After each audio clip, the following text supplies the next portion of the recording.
বিগত ৫ বছরে সোনা এত বৃদ্ধি কেন পেয়েছে? একজন ক্রেতা আছে যে কিনে থাকে। তার কাছে সোনার মূল্য যাই হোক না কেন, তাতে তার কোনো যায় আসে না। সে নাই বা P/E রেশিও দেখে, নাই বা টেকনিক্যাল এনালিসিস দেখে। তার কাছে গুণে শেষ করা যাবে না এত টাকা আছে। আর সে প্রতি মাসে সোনা ক্রয় করতেছে। সেন্ট্রাল ব্যাংকস ২০২৪ এ সমস্ত সেন্ট্রাল ব্যাংকস মিলে ১,০৪৪ টন সোনা ক্রয় করেছে।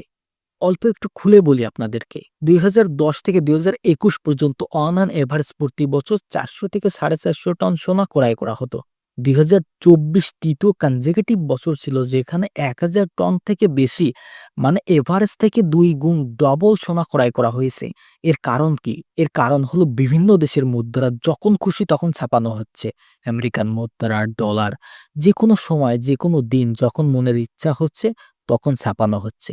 কিন্তু সোনা হলো limited.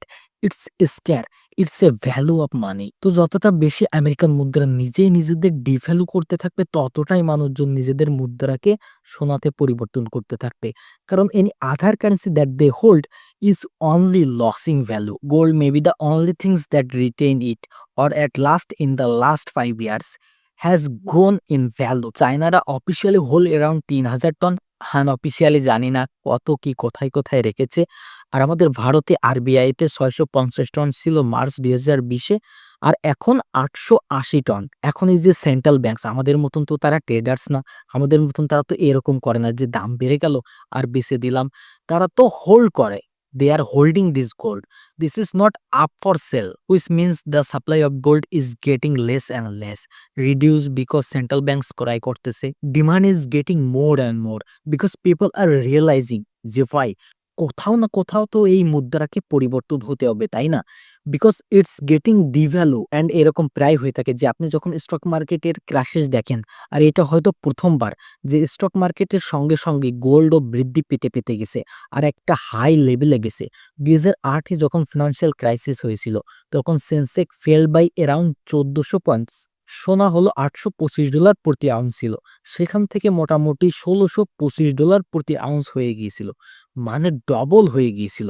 By the end of ২০০৮ Nifty ৪৮% নিচে নেমে গিয়েছিল। আর সোনা ২৭% বেড়ে গিয়েছিল। মার্চ ২৩, ২০২০ এ করোনা ভাইরাসের শুরুতে নিফটি ফেল বাই ৩৭% আর গোল্ড ইটিএফ অ্যারাউন্ড ৪৯%। তো বেশিরভাগ সময় কি হয়, যখন মার্কেট নিচে নেমে যায় তখন সোনা উপরে উঠে যায়। অ্যান্ড অফকোর্স এইরকম না যে সোনা উপরে উঠতেই থাকে উঠতেই থাকে, কারণ সোনাতেও ভলেটালিটি আছে। তো যখন মার্কেট স্টেবল হয়ে যায় তখন সোনা আস্তে আস্তে নিচে নেমে আসে। আবার বিশ্বজুড়ে দেশে যখন টাকা ছাপানো হয় তখন সোনা আরেকটু নিচে নেমে আসে।